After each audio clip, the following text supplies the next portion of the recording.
Have you ever wondered why no one has dared to steal Whitebeard's sword after his death?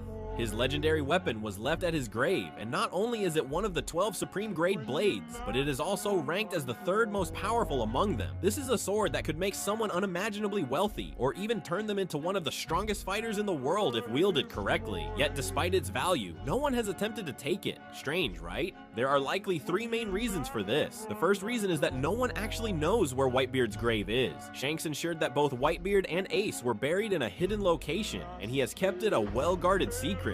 The second reason lies in the sword itself. This is no ordinary weapon. It likely possesses a will of its own, much like Enma. If someone without extraordinary haki tried to wield it, they could face disastrous consequences, just as Zoro almost did when struggling to control Enma.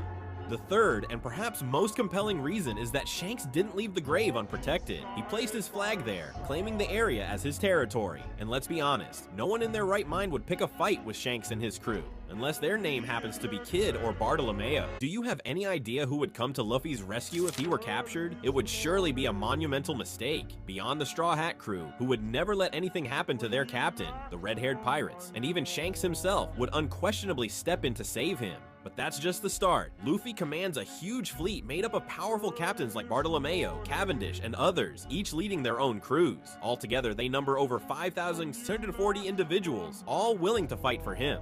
In addition, Law and Kid wouldn't think twice about jumping into battle alongside him. Boa Hancock, without a doubt, would march into war to defend Luffy. While Dragon typically prefers to stay in the shadows, he would definitely not remain passive if his son were in danger.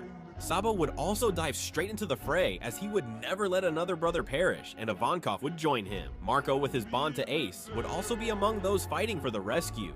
Rayleigh, the former right-hand man of Roger, would certainly not stay passive in the face of such a threat. And that's not all. Many nations Luffy has helped in the past would rally to his side. Alabasta, under Vivi's leadership, Wano, Fishman Island, the Tontatas of Dressrosa, and the Minks of Zoo all would take up arms in his defense. Lastly, there's one person who, this time, would never let one of his grandchildren be executed. Garp. He would almost certainly rebel against the Marines and the world government to protect Luffy.